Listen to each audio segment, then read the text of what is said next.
L'anime commence sur une scène apocalyptique, une vraie boucherie avec des cadavres à perte de vue. Clairement, une guerre sanguinaire vient d'éclater ici. Bienvenue dans le monde des ombres, littéralement la plus grande dinguerie, la pire menace que l'humanité n'ait jamais affrontée. Ce truc est sur le point d'engloutir le monde réel dans une brume noire cauchemardesque.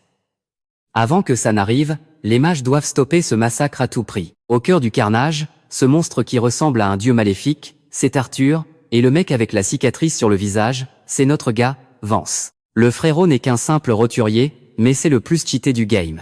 Bah ouais, c'est le perso principal. Le boss, après avoir craché son baratin sur la fin du monde, nous lâche un énorme crachat enflammé titanesque, mais l'attaque se fait bloquer net. Voyant que son attaque n'a servi à rien, le monstre se met à charger une autre technique qui se veut stylée, mais qui pue la défaite. Toutes ces attaques sont annulées de A à Z, tout ça grâce à la masterclass de scellement de Vance. Profitant de la faille, les trois gars en première ligne foncent dans le tas. En tête, le tank au bouclier lance un énorme dash pour ouvrir la voie aux autres. Juste derrière, Azest donne absolument tout ce qu'elle a, tandis que le gars à la hache s'envole pour caler un coup critique dévastateur sur le monstre. L'épéiste se lance dans une danse mortelle super acrobatique, mais se fait presque voler son kill par le mage de l'équipe.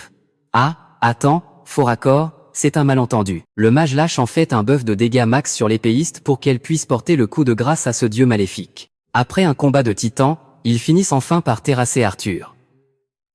La guerre est finie, le bilan, l'ennemi perd un boss, notre camp perd 150 millions de vies. Mais tranquille, c'est rentable vu qu'ils ont fumé la divinité et sauvé le monde. Le ciel retrouve enfin ses couleurs. Le vrai MVP de cette bataille, c'est clairement Vance. Ce mec est un simple roturier, mais sa puissance explose le niveau de n'importe quel autre mage. Sauf que cette guerre a coûté atrocement cher, elle n'a pas seulement semé la mort. Elle a aussi arraché à Vance la fille qu'il aimait. Après le massacre, les 6 survivants se posent et discutent de la magie littéralement hors norme de Vance. C'est absurde, comment un mec aussi craqué a pu rester un no-name jusqu'ici? Ils commencent à parler de leur projet d'avenir. Mais l'ambiance tourne mal, un truc cloche. En fait, ils étaient censés retourner dans le monde réel direct après avoir buté Arthur, sauf que rien ne se passe. Et là, c'est le drame.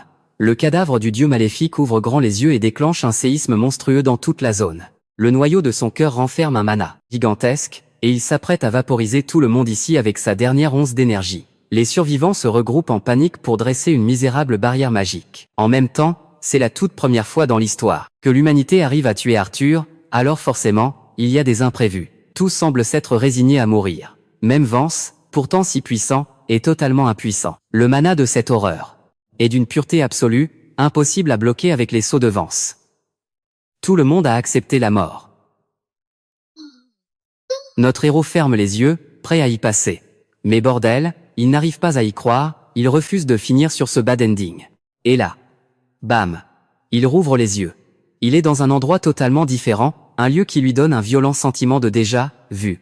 Il lève la tête vers un miroir et voit son propre reflet, mais grave plus jeune. Complètement sous le choc, il se retourne et tombe nez à nez avec le professeur Clara. Elle est en plein discours pour annoncer la sélection des génies de l'Académie Hébron, via une épreuve dans le monde des ombres. Seulement 600 élèves seront retenus, pas un de plus. Dans l'amphi, c'est la panique totale, mais la prof tente de les calmer en précisant que c'est une simulation, un monde artificiel, alors pas de stress.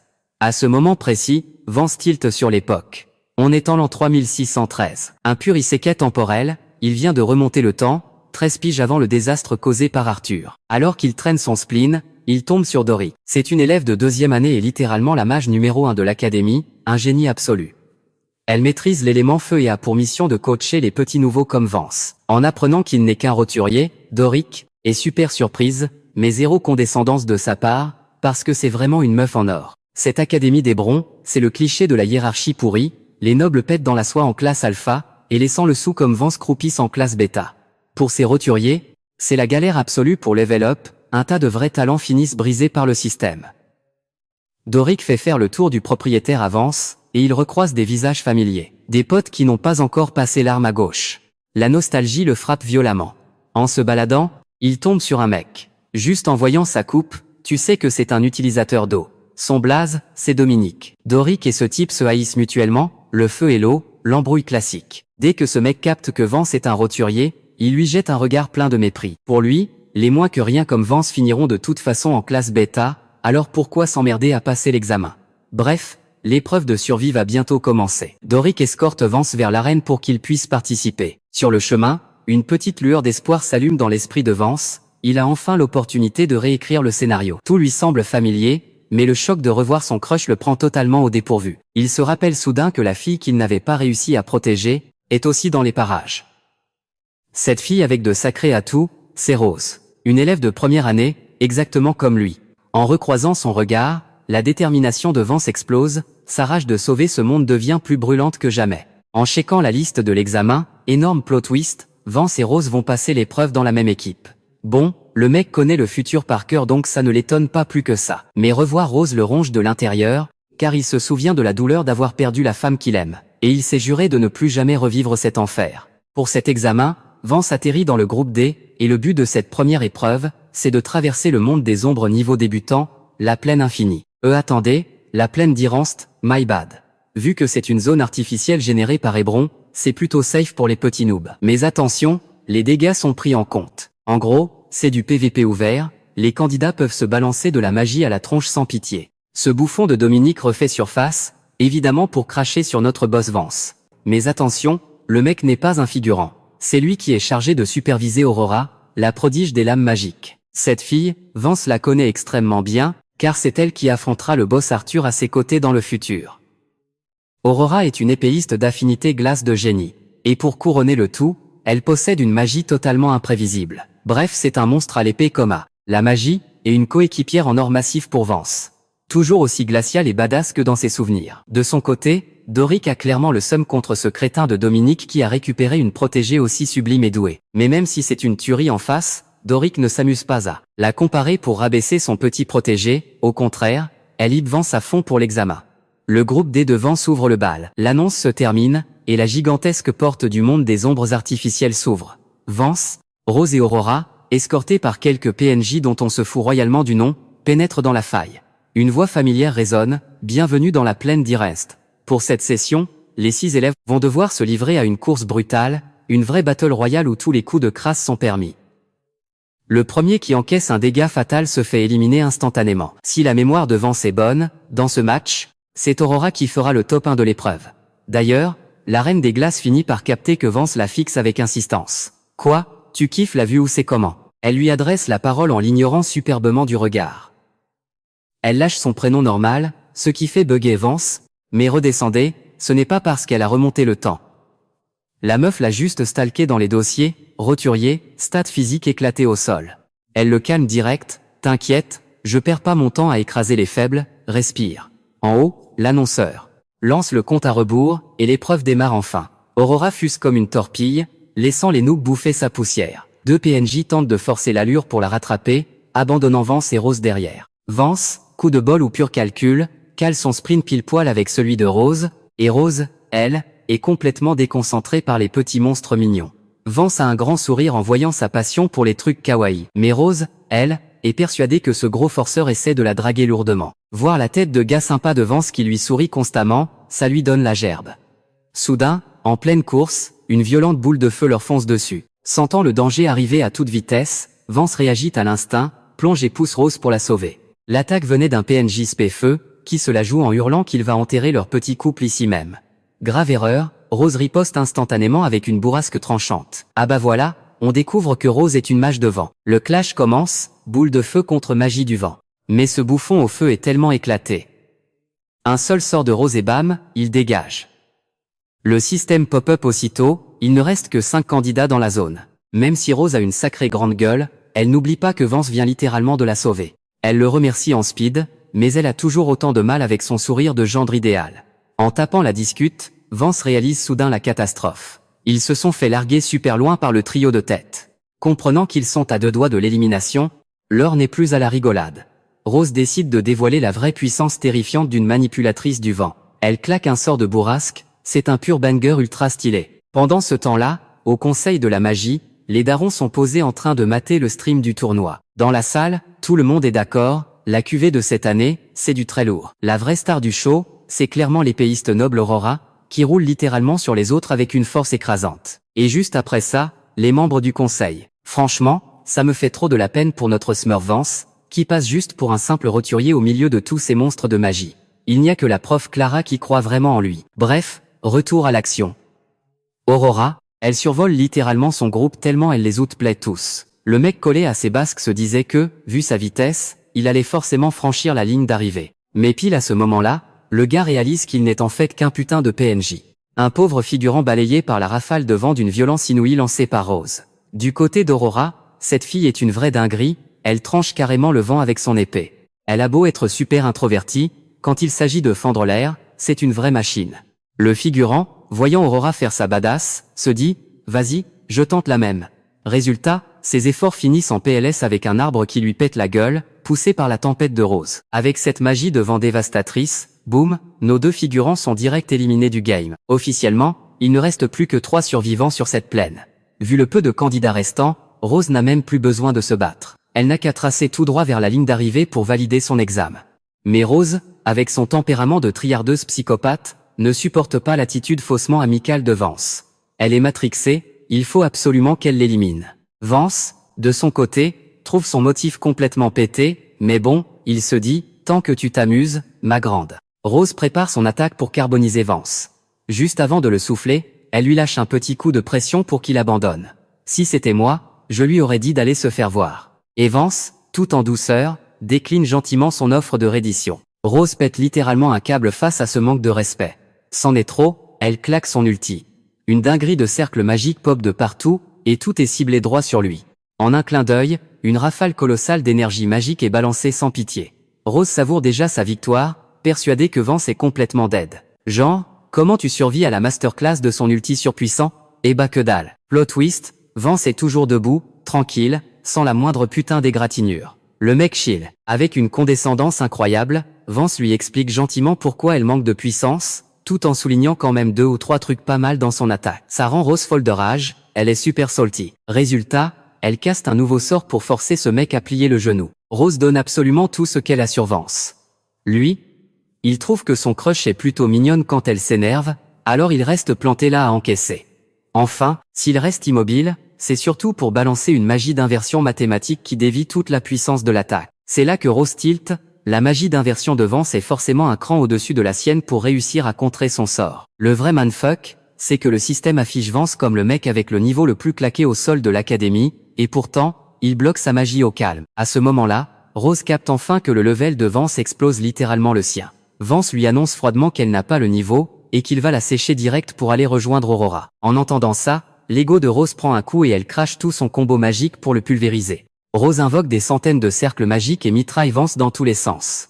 Mais le gars, on dirait qu'il a le fluide de l'observation, il anticipe chaque trajectoire et annule tout. Dans sa tête, il se dit qu'en la poussant à bout, elle deviendra plus forte, tout ça dans l'espoir d'éviter que l'enfer du futur ne se reproduise. Vance nettoie ensuite toute la zone des cercles magiques de Rose comme si c'était le ménage de printemps. Et là, Rose est complètement sur le cul en voyant que ce type est même capable de réduire la friction de son propre corps. Vance lui rappelle calmement qu'on est dans une épreuve de course, pas dans un octogone. En plus, il lui fait comprendre que prendre des dégâts ici te fait juste éliminer, tu ne risques pas de mourir, donc ça manque cruellement de réalisme. À peine sa phrase terminée, Vance claque un sort de feu dans son dos pour s'autopropulser et envoie Rose valser au loin. Ça laisse Rose totalement sous le choc face au skill de Vance.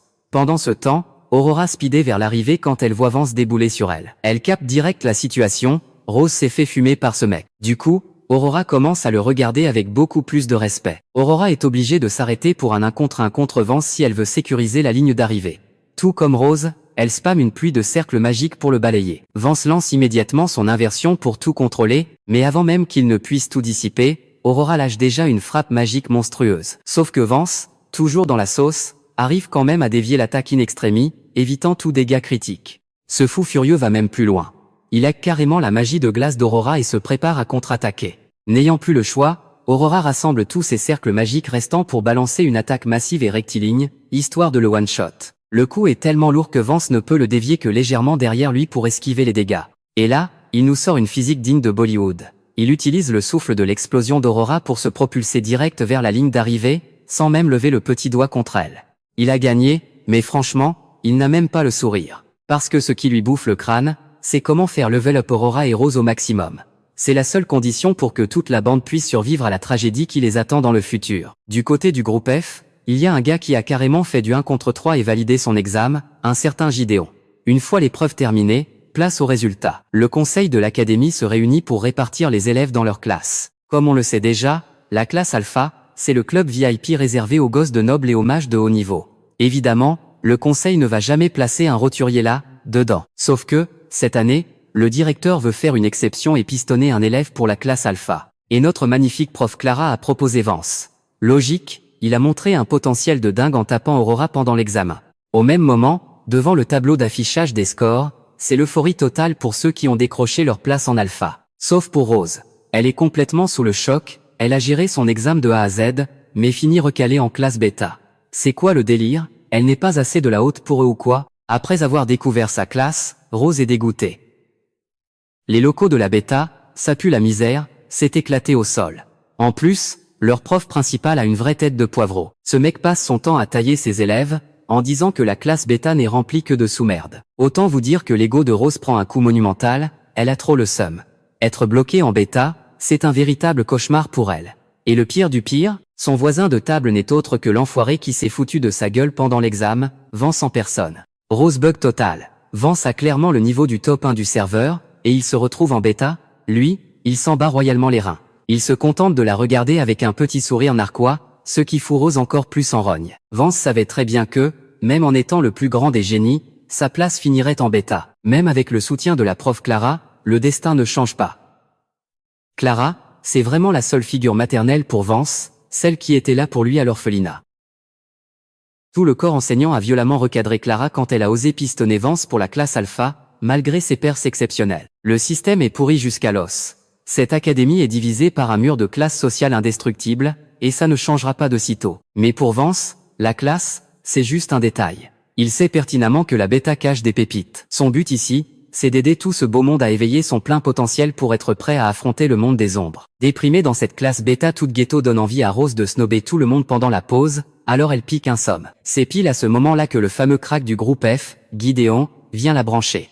Le mec commence à lui faire du rentre-dedans en flexant sur le fait qu'il est en alpha et qu'il vient tout juste d'intégrer les squads numéro 1 de l'académie, Blue Moon.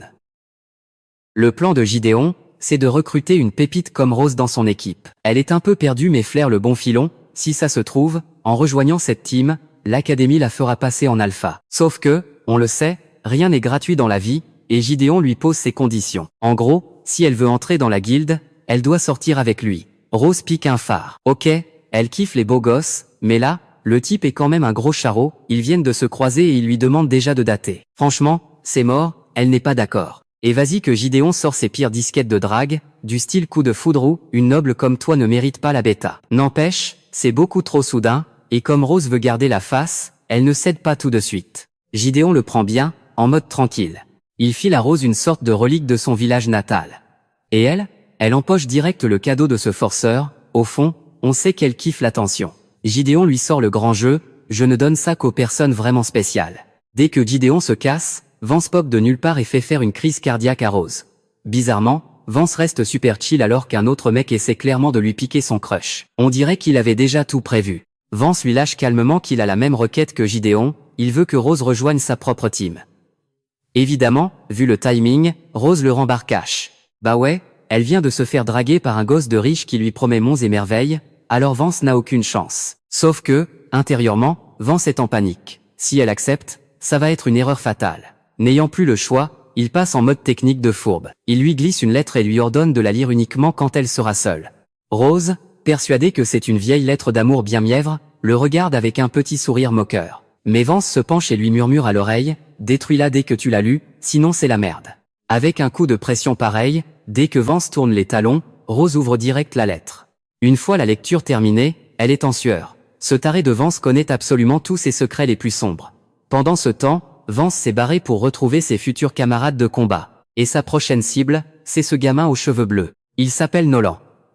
D'après ce que sait Vance, dans le futur, Nolan deviendra l'un des épéistes les plus rapides de toute l'académie, même s'il est coincé dans cette foutue classe bêta. Vance en est persuadé, avec un bon entraînement, ce gamin peut devenir un monstre absolu. Vance est posé, quand Rose débarque vers lui, avec sûrement un milliard de questions en tête. Mais avant même de lâcher un mot, elle bloque net sur la bouille ultra kawaii du petit Nolan. La meuf est tellement en mode fangir qu'elle a limite envie de kidnapper le gamin pour l'adopter comme animal de compagnie, c'est maladif. Plus bas, on a Nolan qui se prépare pour son entraînement. Le frérot se pointe avec une épée plus massive qu'une table pour se taper contre un noble aux cheveux rouges. Ce mec, c'est Lucas, un élève de la classe Alpha, et un mage de feu pur jus. Le combat s'ouvre sur une domination totale de Nolan. Son arme est gigantesque, ok, mais le mec tient à peine 2 minutes avant de s'essouffler et de n'avoir plus aucun jus. Depuis les gradins, Vance regarde ça en mode. Mais c'est quoi le projet du petit Nolan là? Pourquoi choisir une épée plus grande que lui pour se battre?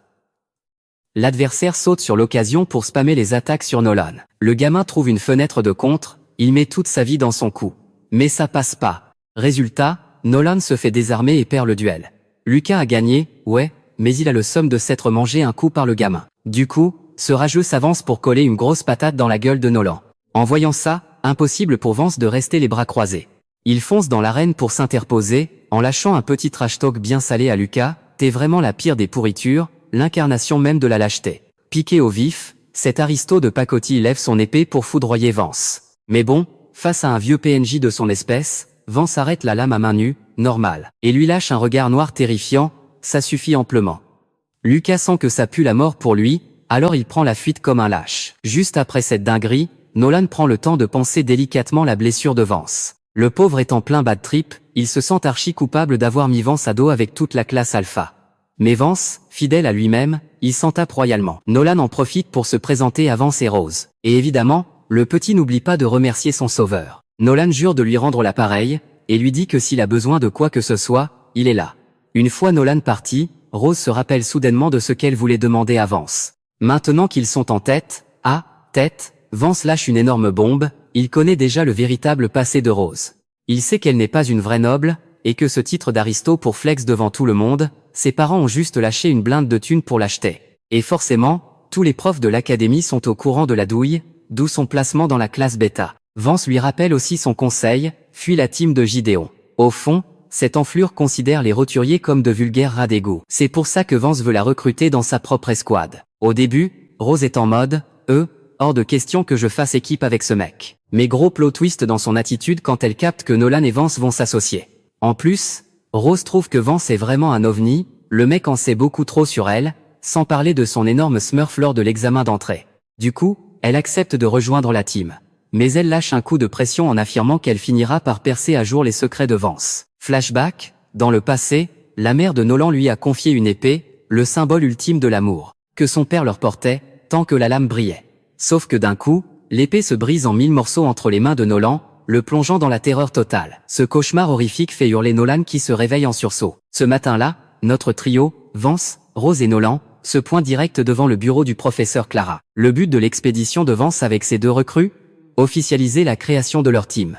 La prof est super hype d'entendre ça, elle leur a même sorti le grand jeu avec du thé et des gâteaux. Et quand elle demande l'objectif derrière cette escouade, Vance répond direct, il veut tout casser et gagner la guerre des classements pour monter vitesse grand V en classe alpha, peu importe la galère. Nolan est un peu perdu sur cette histoire de guerre des classements, alors la prof lui explique que ce sont ces tournois qui définissent le rang de chaque élève. Le format, un gros affrontement entre les classes alpha et bêta. Mais attention, ça c'est juste les phases de poule. Le vrai tournoi, le main event, se passe dans le monde des ombres. Et là, seuls les 9 boss finaux décrocheront le titre prestigieux de single ranker. Avec ce titre en poche, les élèves de la classe bêta obtiennent leur ticket en or pour la classe alpha. Le gros hic, dans toute l'histoire de l'académie, aucun élève bêta n'a jamais réussi cet exploit. Que dalle, zéro. Rose fait redescendre tout le monde en rappelant que le gap de niveau entre les deux classes est titanesque, ça va être un enfer. Vance est totalement au courant, mais le mec transpire la confiance absolue, il est certain que sa team va plier le game. Pourquoi? Parce qu'à lui tout seul, il peut smurfer l'intégralité du tournoi. Le professeur Clara y croit aussi à mort, si l'escouade de Vance l'emporte, le système complètement pourri de cette académie va enfin exploser. Et la seule condition pour valider la team, c'est juste que les membres soient chauds pour suivre Vance. Elle demande donc à Rose et Nolan s'ils sont vraiment sûrs et certains de s'engager avec lui. Juste après ça, Vance emmène sa nouvelle équipe faire un petit tour près du centre d'entraînement des alphas. Et là, zéro surprise, les bourges ont des installations de malade mental, tout est parfait. Mais quand ils débarquent dans la salle d'entraînement des bêtas, un putain de taudis. C'est une vraie porcherie. Le plancher est bouffé par les termites de l'intérieur, et t'as littéralement une colonie de rats qui a pris possession des lieux. Nolan, avec son petit cœur fragile, tape une angoisse de l'espace et devient tout blanc en voyant les rongeurs. Rose, en mode grosse fangire sous couverture, saute carrément dans les bras de Vance pour s'agripper à lui. Même si elle tape un scandale en disant qu'elle refuse de s'entraîner dans cette poubelle, Vance ne peut rien y faire. C'est littéralement le seul spot que la prof a pu leur gratter.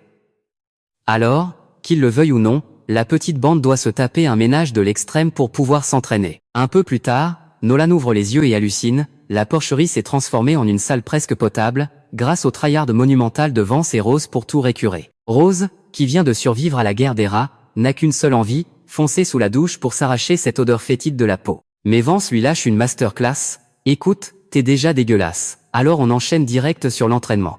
Si tu te laves maintenant, tu vas rien foutre après. D'ailleurs, petit retour en arrière, Rose avait grave hésité quand la prof lui avait demandé si elle était sûre de suivre Vance. Mais lui, il a parfaitement cerné la psychologie de la meuf, il l'a piqué avec un vieux trash talk bien placé, et bam, par pure fierté et avec le seum, elle a signé direct. Nolan, lui, était archi fan de l'idée de suivre Vance, donc il a dit un grand oui sans trembler du menton.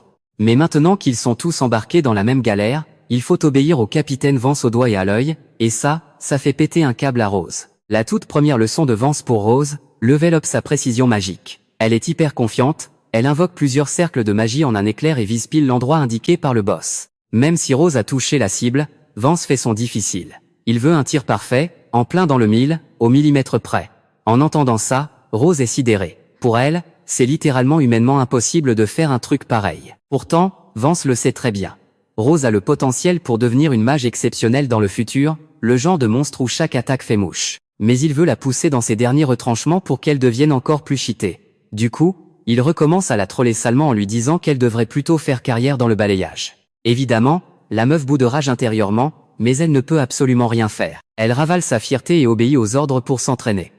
Le prochain atelier pour Rose, utiliser son mana pour guider une balle à l'intérieur d'un cercle tracé devant elle. Un exo parfait pour buff sa précision avec la magie du vent. Sous le coaching intensif de Vance, Rose génère une petite brise pour faire léviter la balle. Bon, la balle monte et retombe bêtement sur place, mais Vance est hyper satisfait parce qu'elle a capté l'essence même du truc. Et elle, de son côté, est en plein kiff, vu que c'est bien la toute première fois que ce mec lâche un compliment. En plus du green magique de Rose, Vance veut aussi coacher Nolan sur son maniement de l'épée. Sauf qu'il y a un petit souci. Vance n'a aucune idée de par où commencer, parce que de base, Nolan est déjà un putain de prodige à l'épée. D'après ses souvenirs de l'œuvre originale, Nolan est un épéiste, absolument légendaire. Le frérot roulait sur tous les champs de bataille avec sa fidèle rapière. Mais y a un truc qui turlupine sévèrement Vance. Pourquoi Nolan a-t-il choisi hier une épée aussi colossale pour affronter l'élève de la classe alpha? En toute logique, il aurait dû prendre l'arme la plus légère et maniable possible pour optimiser ses mouvements. Quand Vance lui pose la question, le gamin bégaye un peu et n'ose pas trop cracher le morceau. Mais Vance lui met un petit coup de pression, en lui expliquant que c'est ultra vital pour la puissance de frappe de toute l'équipe. Là, Nolan cède, l'emmène dans sa chambre et décide de vider son sac. Le petit prend sa rapière et lui lâche, c'est l'épée que mon père m'a laissée. D'après l'histoire de Nolan, il n'a jamais croisé son daron de sa vie, parce que son père est un aristo, alors que sa mère n'était qu'une simple roturière. Et cette épée, c'est littéralement son moteur, ce qui l'a poussé à devenir un épéiste. Son but ultime, devenir un monstre de puissance pour avoir enfin le droit de rencontrer son père un jour. Sauf que sa mère s'est toujours interposée pour l'empêcher d'aller le chercher, parce qu'il n'était clairement pas du même monde social que lui. La pauvre souffrait d'une maladie incurable, et jusqu'à son dernier souffle, elle a refusé de lâcher la moindre info sur ce père fantôme. Vance comprend parfaitement le move de la mère de Nolan. Si le gamin débarquait devant son père, ça salirait instantanément la réputation immaculée de la famille noble, et le petit se ferait juste effacer de la carte. À ce moment-là, Nolan lâche la grosse info, s'il a intégré l'académie Hébraïon, c'est uniquement pour enquêter sur l'identité de son père. Et aussi pour faire expertiser la fameuse épée. Le diagnostic fait mal, c'est une contrefaçon absolue, du gros fake bas de gamme qu'aucun noble n'oserait toucher avec un bâton. Pété de haine envers ce daron, Nolan a juré de ne jamais manier cette arme, et la balancer de rage. Résultat, le lendemain matin, on retrouve Nolan en train de suer avec son épée Vintisel, pendant que Rose commence vraiment à gérer son exo avec la balle. En plein milieu de l'entraînement, Vance se rapproche un peu trop près du visage de Rose et lui demande cache des nouvelles de la relique que Gideon lui avait filée la dernière fois. Ça fait-il dans le cerveau de Vance. Il commence sérieusement à douter de la véritable origine de la rapière de Nolan. Le gros drame dans l'histoire, c'est que Nolan a carrément vendu l'arme la veille au soir. Branle-bas de combat, les deux foncent en ville pour récupérer l'épée bradée par Nolan. Ce marché, c'est la maison pour Vance. Avant même de se réincarner dans ce monde, le mec était un client VIP ici. La fameuse boutique où Nolan a fait sa transaction foireuse se trouve planquée dans une ruelle sombre. Même si Vance est archi dété à récupérer la lame, Nolan reste braqué et jure qu'il n'en a plus rien à foutre. Après avoir checké vite fait les règles affichées sur la vitrine, il pénètre dans la boutique et tombe nez à nez avec un daron massif, sombre et qui pue la crasse. À peine ont-ils passé le pas de la porte, le mec verrouille tout derrière eux. De son côté, Vance capte direct que cette boutique pue l'arnaque, sans parler du proprio qui a vraiment une tête d'escroc. Pas le temps de niaiser, Vance va droit au but, il veut racheter la rapière que Nolan a vendue. Le proprio refuse net, en mode vendu c'est vendu, 0 remboursement les gars. Mais Vance s'en fout, il la veut, peu importe le prix. Le marchand flaire l'odeur de l'argent et sort l'arme. Il lâche direct que cette épée toute pourrie ne vaut absolument rien. Dès que le type sort la lame, l'œil de lynx de Vance remarque un truc, les motifs gravés dessus sont exactement les mêmes que ceux du cadeau de noble que Gideon avait offert à Rose l'autre jour. Le proprio confirme que les objets avec ce genre de design, c'est typiquement ce que les nobles offrent à leur grand amour. Mais le hic, c'est que ce bouffon est incapable de la dégainer. Il capte que Vance la veut à tout prix, alors il fait gonfler la facture jusqu'à 40 pièces d'argent, alors qu'il l'avait rachetée à Nolan pour seulement 3 petites pièces d'argent. En entendant ça, Nolan pète un plomb, mais bon, c'est la dure loi du marché, même face à un arnaqueur pareil, il faut faire avec. Vance, lui, n'a pas de temps à perdre avec ses crevards et lâche les 40 pièces d'argent direct. Transaction validée.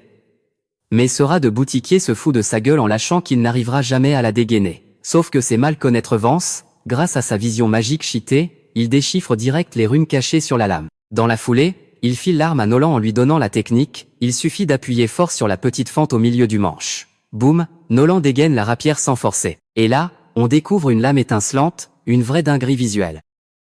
Vance lui explique que c'est forgé dans un alliage aussi léger qu'une plume mais plus dur que l'acier, le truc parfait pour un petit gabarit comme Nolan. L'arnaqueur capte direct qu'il vient de lâcher une masterclass et refuse d'en rester là. Il ordonne à ses sbires de bloquer la porte, piégeant Vance et Nolan à l'intérieur. Le mec a le culot d'exiger qu'ils lâchent l'épée s'ils veulent sortir d'ici en un seul morceau. Et évidemment, Vance l'envoie bouler. Le proprio pète un câble et lance sa grosse brute sur Vance pour le calmer. Mais Vance, zéro pression, esquive l'attaque au calme et laisse la scène à Nolan. Il en profite pour lui rappeler avec un petit sourire qu'il avait juré de ne plus jamais toucher à une épée, ce qui fout une honte monumentale au petit. Malgré tout, Vance est super hype à l'idée de voir le show que Nolan va nous offrir avec cette rapière. Nolan, petit mais ultra vif, esquive les assauts de l'armoire à glace avec une facilité déconcertante. Là, gros plot twist, Nolan arrive à se buffer lui-même pour booster sa vitesse d'attaque, ce qui surprend totalement Vance. Le colosse rigole comme un con et fonce sur lui pour l'écraser. Mais Nolan se glisse comme une ombre dans son dos et enchaîne les coups d'épée en mode rafale. Et il ne s'arrête pas là. Nolan utilise sa vitesse de ouf pour submerger l'ennemi, qui est totalement cloué sur place à encaisser. Mais bon, malgré cette rapidité de malade, les coups de Nolan manquent de punch et ne font que de simples égratignures sur la peau de la grosse brute. Vance capte direct le problème. S'il veut gagner, Nolan doit impérativement viser les points vitaux. Le petit repart à la charge pour frapper au point faible, mais le molosse lit son jeu et le cueille avec un gros coup de pied en plein ventre. Vance décide de ne pas bouger le petit doigt pour l'aider. Il reste sur le côté et lui hurle de faire confiance à son père. À ce moment précis, Nolan arrive enfin à déchiffrer les runes sur la lame, et il hallucine en réalisant que Vance pouvait aussi les lire. Mais bon, on s'en fout de ça pour l'instant.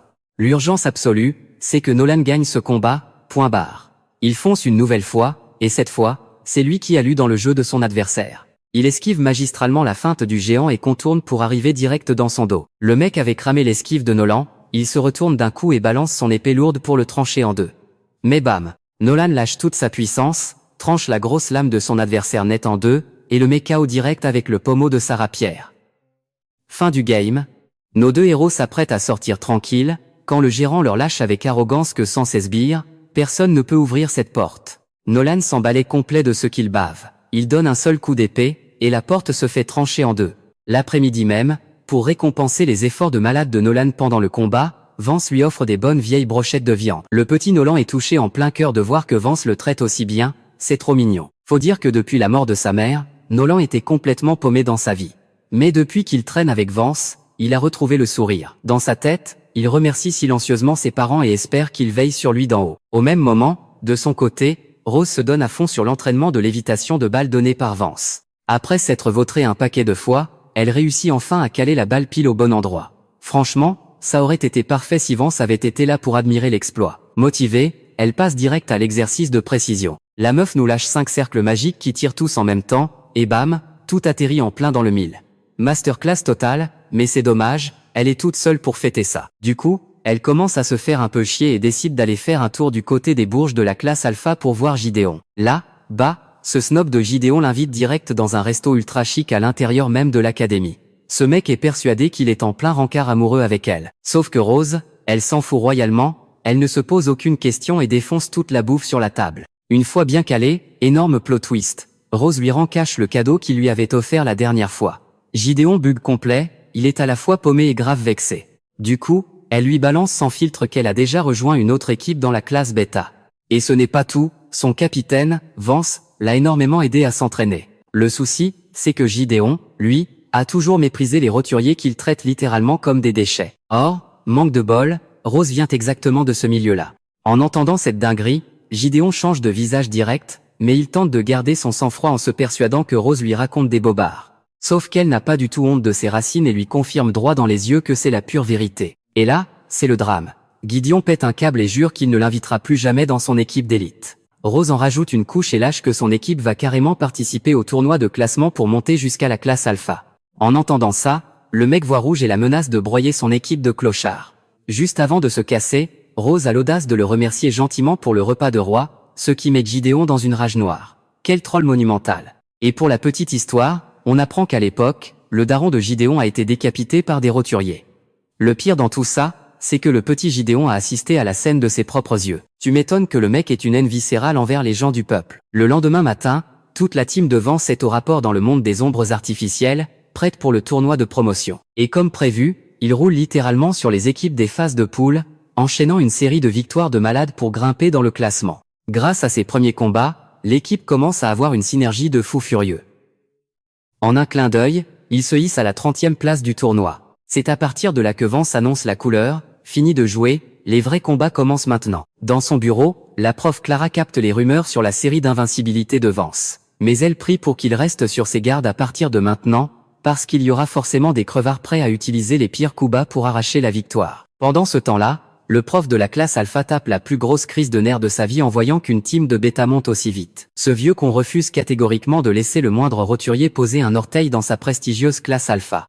Il ordonne à ses élèves de stopper l'équipe de Vance par tous les moyens, hors de question qu'il décroche le titre de single ranker. Le prof sait très bien qu'Ares a déjà affronté Vance lors de l'examen d'entrée et qu'il a le potentiel pour l'écraser. Du coup, il n'hésite pas une seule seconde, il propulse Ares comme commandant pour ce clash contre la team de Vance, avec l'ordre absolu de ramener la victoire, peu importe le prix. De son côté, Aurora a l'ego en sang. En tant que noble et épéiste de génie, sa précédente défaite lui a laissé un goût amer, et elle crève d'envie de prendre sa revanche sur Vance. C'est l'occasion rêvée. En sortant de classe, elle tombe sur ce rageux de Lucas aux cheveux rouges et le fameux Gideon. Gideon est toujours persuadé que Rose l'a manipulé, alors qu'elle n'a absolument rien fait, et le mec veut régler ses comptes avec elle. Quant à Lucas, il a toujours le seum de la dernière baston et veut absolument retrouver Nolan pour lui faire bouffer la poussière. Aurora sait pertinemment que les rancœurs personnels vont flinguer leur travail d'équipe.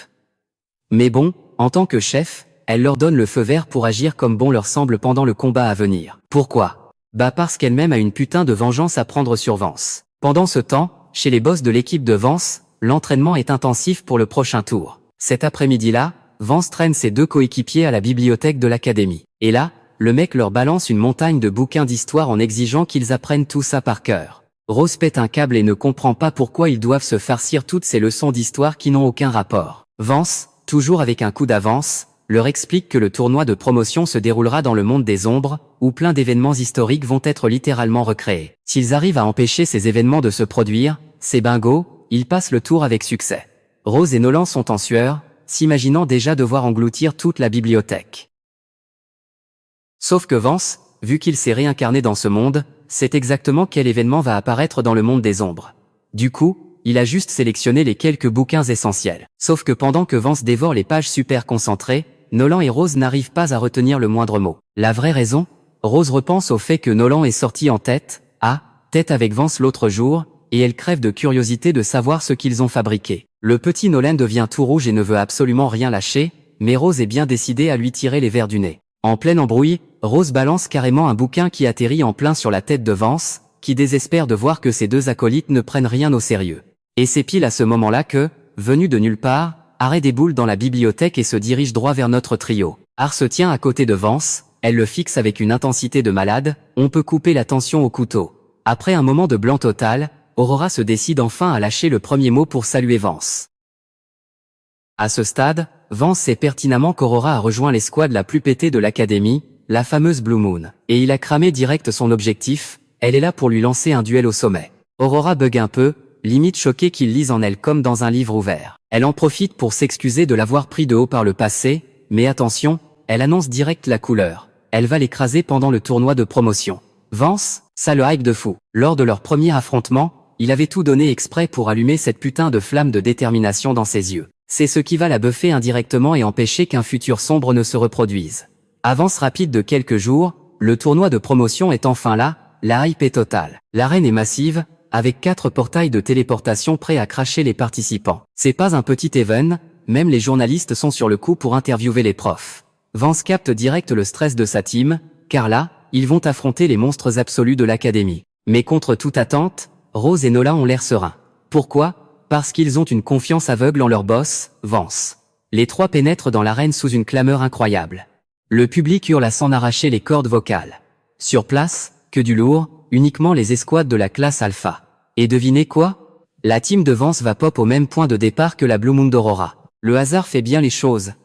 Direct, un mec de Blue Moon jette un regard méprisant à Vance. Pour lui, un roturier fragile n'a rien à foutre dans un tournoi de ce level. Et pour des rageux comme Gideon et Lucas, c'est clairement l'occasion rêvée pour prendre leur revanche. Dans sa tête, Vance calcule vite. Pour décrocher le titre de single ranker, lui et sa team vont devoir clouer au sol absolument tous les autres participants.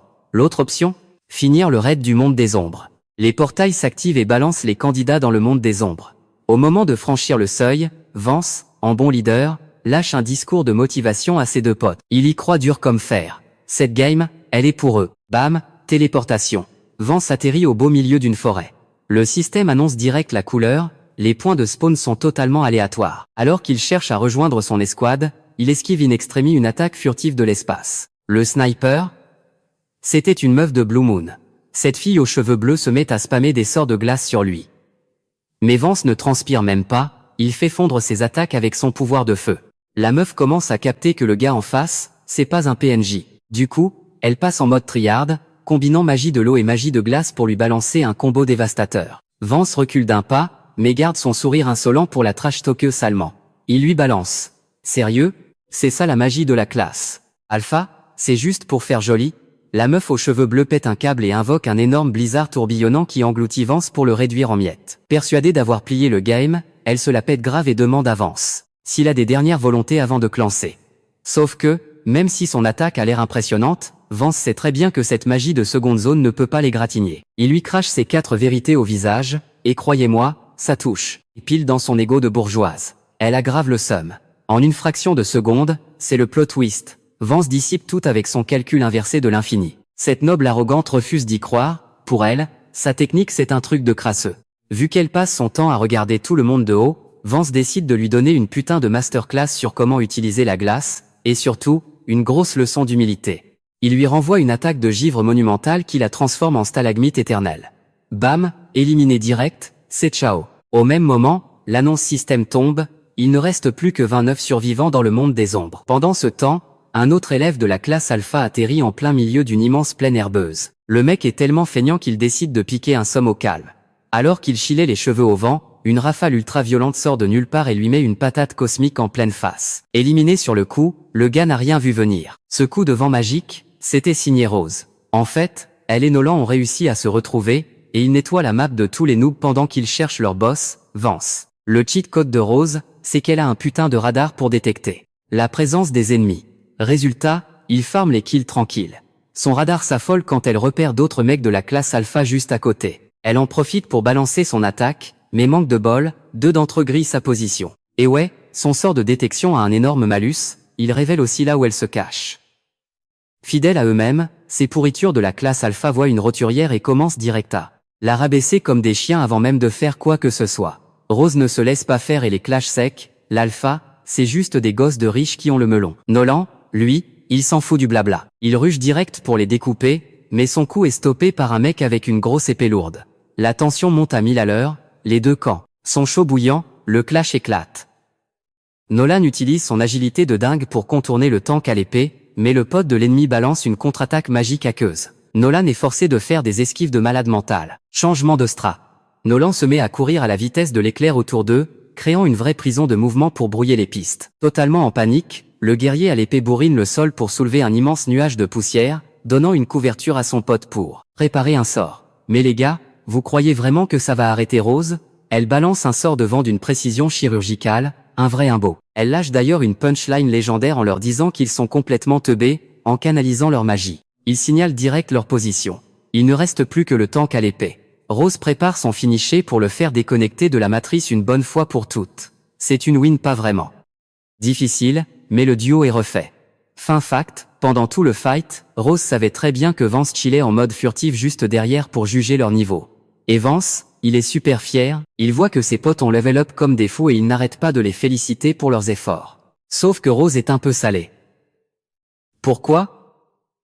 Parce que Vance a partiellement bloqué son coup de grâce de tout à l'heure. Et pour couronner le tout, ce mec s'approche pour lui tapoter la tête comme pour l'encourager. Ça l'agace encore plus, la pauvre. Mais bon, Vance garde les pieds sur terre, le tournoi continue et c'est pas le moment de troll.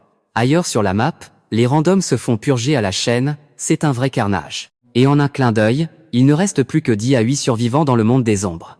L'objectif ultime de Vance, faire monter toute sa team en classe alpha, et pour plier cette quête, ils doivent carrément clean le monde des ombres. Sauf qu'après réflexion, Vance réalise que terminer ce donjon, c'est limite mission impossible. Le plan B le plus viable, squatter le top 9 des boss de l'arène. Sauf que ce chemin vers le top 9 et le titre de single ranker va être hardcore, car ils vont devoir croiser le fer avec des monstres absolus.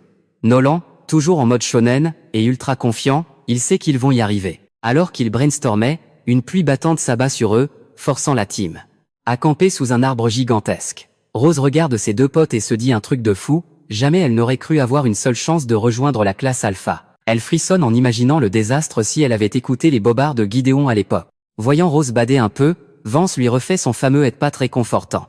Il lui murmure qu'aujourd'hui, Nolan et elle sont devenus des bêtes de guerre. À cet instant, Rose capte toute la bienveillance de son leader et se rend compte qu'au fond, Vance est vraiment un bon gars. Elle joue la Tsundere, mais au fond de son cœur, elle est méga heureuse d'être dans cette équipe. Et là, d'un coup, dong, une sonnerie d'horloge lugubre résonne, prenant tous les joueurs totalement au dépourvu.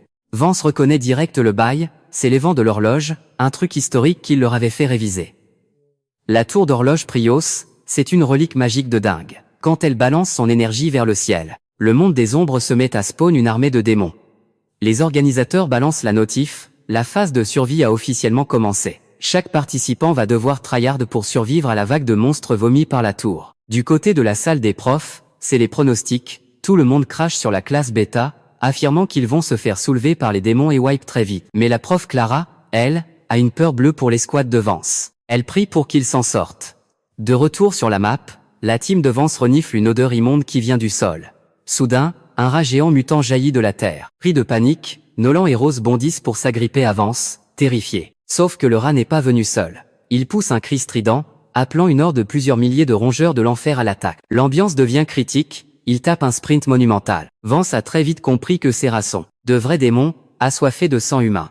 Les sorts classiques de Rose ou les coups d'épée de Nolan ne leur feront aucun dégât. Alors qu'ils tracent comme des fous, un putain d'arbre gigantesque bloque le chemin. Rose est tétanisée, elle est sûre qu'elle n'arrivera jamais à sauter par-dessus. Mais si elle ne saute pas, c'est l'heure du buffet pour les rats. Elle tente le tout pour le tout, et s'étale lourdement face contre terre. Le rat alpha bondit pour la dévorer crue, mais Rose tente de riposter. Et là, comme Vance l'avait call, ces rongeurs démoniaques résistent totalement à sa magie, 0 dégâts. Vance hurle de battre en retraite immédiatement, mais Nolan fait l'impensable et fonce tête baissée dans le tas, laissant Vance complètement sous le choc. Ailleurs sur la map, l'équipe d'Aurora se fait aussi raide par les rats, et paf, l'un de leurs membres se fait éliminer sur le champ. Toutes les escouades galèrent de ouf contre ces saletés de rongeurs. Pendant ce temps, les autres teams, les plus faibles n'ont pas le choix, ils subissent et se font éliminer direct. Retour sur l'escouade de Vance, Nolan traque le boss des rats pour le fumer. Il est persuadé que la bête est blessée, bien amochée après s'être mangé la magie de vent de Rose. À l'extérieur, Vance est en panique. Il fouille la horde de rats, terrifié à l'idée que Nolan se fasse sortir. Et évidemment, impossible d'utiliser la magie, ça risquerait de toucher son pote. Mais après un bon moment de galère, de l'intérieur, Nolan a enfin embroché ce foutu boss. Ce qui fait fuir tout le reste de la meute. Le système lâche la notif, la horde est anéantie. Mais Nolan est complètement au bout du rouleau. Vance s'en veut à mort. Merde. C'est ma faute s'il en est là. Il a pris la grosse tête en voyant les progrès de Rose et Nolan, il a sous-estimé le danger. Bam. Vance se met un gros coup de poing dans la gueule pour se remettre les idées en place. Il se rappelle pourquoi il est là, il s'est juré de ne plus jamais perdre un seul de ses compagnons à l'avenir. Dès que Nolan reprend connaissance, Vance presse le mouvement, il a capté que la ligne d'arrivée de ce monde des ombres, c'est la tour de l'horloge Prios. La pluie tombe de plus en plus fort, et devinez quoi? L'équipe d'Aurora a déjà rushé jusqu'à la tour. Eux aussi ont cramé la mécanique, s'ils arrêtent l'horloge au sommet, l'épreuve est pliée. Mais d'un coup. Une dinguerie, un déluge de magie de vent s'abat depuis le haut de la tour sur l'équipe d'Ares. C'est la panique totale, et Ares est obligé de claquer sa magie de glace en urgence pour tanker l'attaque. Ceux qui ont le malheur de se prendre le sort sont instantanément éliminés de l'examen. Aurora commence vraiment à stresser face au niveau de dangerosité des membres de la team Vance. Et oui, le plot twist, l'équipe de Vance a pris l'ascendant et attendait Aurora de pied ferme tout en haut. Les 3 derniers survivants de l'équipe d'Aurora ne cherchent pas à comprendre, ils rushent la porte de la tour. Mais face au déluge d'attaque de Rose, Gideon et Lucas sont en PLS, réduits à se recroqueviller en mode défense. Même Aurora galère de ouf, la magie de Rose frappe de tous les côtés en même temps. En voyant ça, Vance switch de strat. Au lieu de focus Aurora, il cible les autres escouades pour forcer tout le monde à converger vers la tour. Rose est un peu perplexe face à ce move, mais Vance la rassure. Fais-moi confiance, c'est le plan. Tragioise. Rose abuse de l'avantage de la hauteur pour snipper les adversaires, pendant que Vance lance une énorme inversion magique sur toute l'horloge, et attend patiemment. Aurora et ses coéquipiers finissent par forcer l'entrée, pour tomber en plein milieu d'une gigantesque battle royale entre les autres équipes. De son côté, le type aux cheveux violets accuse Aurora d'avoir joué les campeuses en tendant des embuscades pour arriver jusqu'ici. C'est totalement faux, mais elle ne peut pas avouer que c'est l'équipe de Vance qui a tout manigancé derrière son dos. Personne ne croirait une seconde qu'une team de simples roturiers puisse avoir un niveau pareil. Aurora comprend direct que c'est un coup monté de Vance, flemme de s'expliquer. Elle dégaine et part au clash contre le gars aux cheveux violets. Le mec lâche direct un sort de flammes infernales pour la piéger, mais s'il vous plaît, on parle de l'épéiste numéro 1 là. C'est du gâteau pour elle. Elle se téléporte instantanément dans le dos de son escouade et one-shot 2 de ses membres. Le type capte qu'il va se faire broyer, alors il s'allie avec les autres équipes pour la faire tomber en 1 contre 9. Mais bon, soyons honnêtes, ces figurants ne font que faire perdre quelques secondes à Aurora avant de se faire balayer à leur tour. Sauf que... 0 annonce d'élimination. Le plan de Vance d'utiliser Aurora pour clean la zone vient de faire un énorme flop. Depuis l'étage supérieur, Vance, Rose et Nolan entendent les bruits de pas lourds d'Aurora qui montent. Et c'est l'heure du face-à-face. Aurora, Gideon et Lucas tombent sur Vance, Rose et Nolan. En fait, tout à l'heure, Aurora a juste gelé ses adversaires pour les neutraliser. Pas question pour elle de laisser Vance et son équipe de roturiers gratter une place dans le top 9. Aurora le regarde de haut. T'es pas digne du titre de single ranker, Vance. Tu ne fais qu'utiliser des stratégies de lâche. La victoire, ça s'arrache à la pure puissance. À peine a-t-elle lâché cette phrase qu'elle propulse Vance et elle-même au sommet de l'horloge avec un pilier de glace, histoire de régler ça en duel. L'étage en dessous devient l'arène des 4 autres. Lucas obtient son match retour contre Nolan, et le mec a le sourire aux lèvres, il est hypé de fou. Gideon, lui, lâche un sourire narquois, c'est l'heure de te faire payer, Rose. Pendant ce temps, tout en haut, Vance est au sol, immobile. Mais Aurora n'est pas dupe, on ne couche pas ce gars aussi facilement. Et boum. Dès qu'elle approche, Vance claque sa magie de gravité et lui balance une pluie de débris en pleine tronche. Évidemment, la Best Girl détruit tout avec sa magie de glace, sans même transpirer. Mais son petit sourire de supériorité s'efface très vite. Elle vient de capter que toute la pièce a été piégée à l'avance par l'inversion magique de Vance. Au même moment, en bas, c'est un duel à l'épée ultra serré entre Nolan et Lucas. D'un coup, Lucas pète un câble et lui met un énorme coup de boule qui fait reculer Nolan. Mais bon, il en faut beaucoup plus pour ébranler notre boy. Nolan se déplace avec une fluidité de malade et contre-attaque à la vitesse de l'éclair. Il joue sur la différence de stats pour esquiver chaque foutu coup d'épée. Lucas a un déclic, bordel, le Nolan fragile, c'est de l'histoire ancienne. Nolan enchaîne direct avec un kick monstrueux dans l'estomac, laissant Lucas complètement impuissant. Le mec est en plein bug, mais comment ce type a pu level up aussi vite? Nolan ne prend même pas la peine de répondre, il lui tire la langue en mode troll absolu.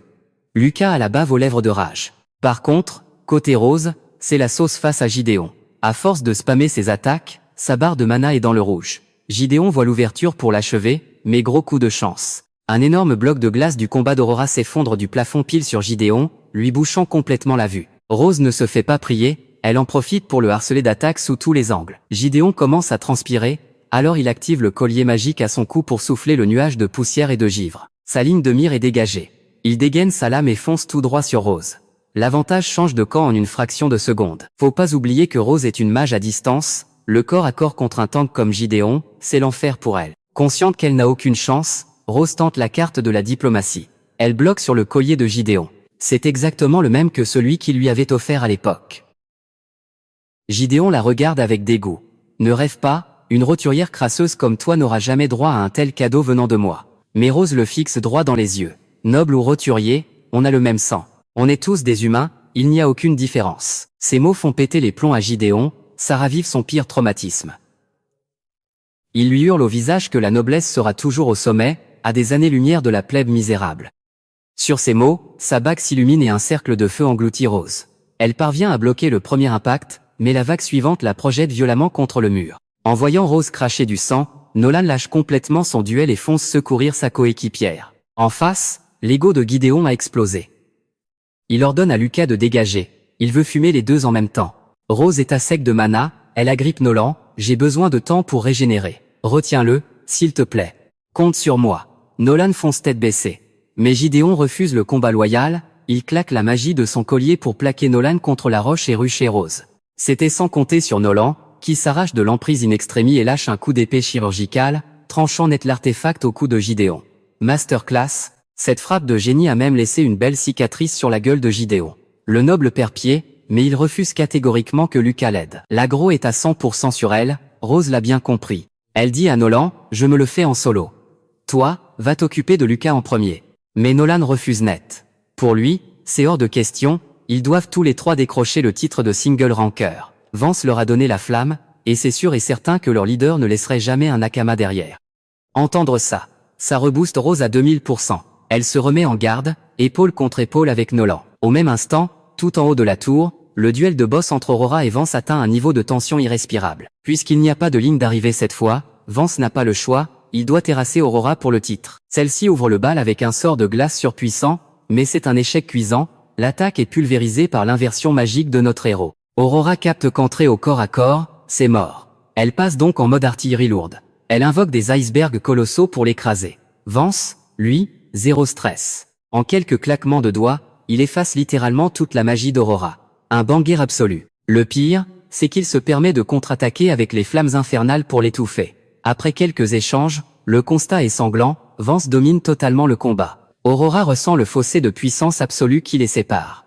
Évidemment, son orgueil refuse de l'accepter.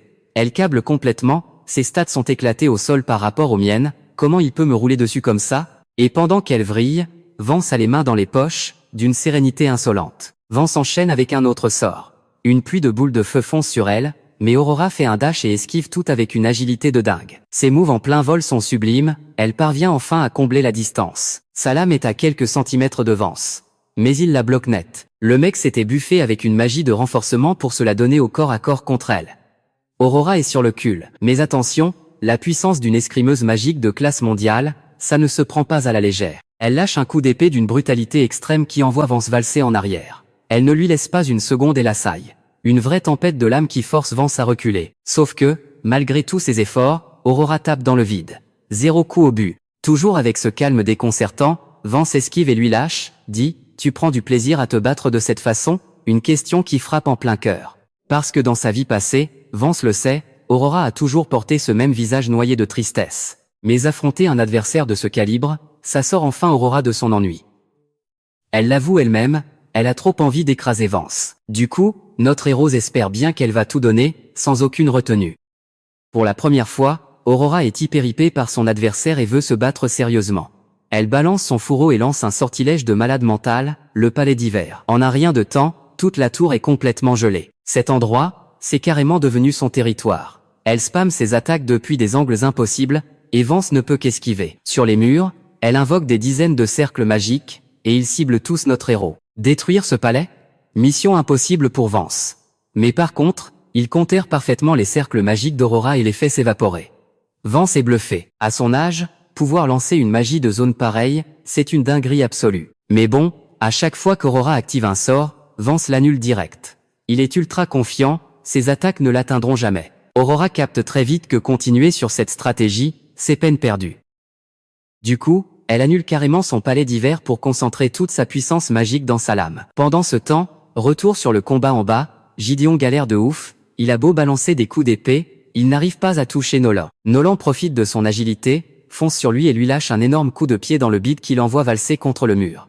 Gideon comprend qu'il doit ravaler sa fierté et demande de l'aide à Lucas. Il lui balance avec rage. Faut exterminer ces insectes, et vite. Lucas acquiesce et passe à l'offensive. Il bondit et jette son épée droit sur Nola. Mais ce dernier la part avec un coup de lame magistrale et l'envoie voler au loin. Profitant d'un moment d'inattention, Gideon attaque Rose par derrière en traître. De son côté, Lucas récupère son arme et fonce sur Nolan de face, prise en tenaille. Dans ce moment critique, Rose repense à Vance. Elle refuse catégoriquement de le décevoir. Rose crie à Nolan de se baisser, et bam, elle lâche une énorme magie de vent qui balaye ces deux nobles arrogants. Pendant ce temps, Aurora concentre tout son mana dans son arme pour créer une lame de glace. C'est la technique ultime des épéistes magiques. Vance sait très bien que, normalement, il faut 15 ans d'entraînement pour la maîtriser. Mais surtout, il comprend à quel point Aurora a dû s'arracher pour s'entraîner et perfectionner ce skill. Avec sa lame de glace, Aurora détruit facilement les projectiles de pierre de Vance. Même la terrible magie des flammes infernales de notre héros se fait complètement contrer, masterclass de sa part. Au corps à corps, l'inversion magique de Vance n'a aucun effet sur elle. Alors, elle n'hésite pas une seconde et fonce dans le tas. D'un seul coup d'épée ultra violent, Aurora brise la lame de Vance en deux. Elle place direct sa lame sous la gorge de Vance. Aurora sourit, persuadée d'avoir plié le game. Mais, plot twist, Vance avait 10 coups d'avance. Il a lancé son inversion sur toute la tour de l'horloge, ce qui fait que le flux magique de la tour est totalement coupé. Fini, plus aucun démon ne peut spawner. Vance a géré ça comme un vrai boss. Il a choisi de valider l'objectif de l'examen au lieu de faire un duel à mort avec Aurora. Le système de l'académie annonce direct la fin de l'épreuve, mission accomplie par Vance. Pendant que la prof Clara explose de joie, le gros prof de la classe Alpha, lui, a le seum de sa vie. Il pète un câble, jette son sceptre par terre en plein conseil des professeurs, et hurle qu'il n'acceptera jamais ce résultat. Et là, ce gros rageux accuse carrément Clara d'avoir triché pour faire gagner Vance. Bah oui, selon lui, c'est impossible qu'un roturier puisse écraser une épéiste magique et plier l'examen avec autant de facilité. Sauf que bon, tous les profs ont suivi les candidats en direct sur les caméras.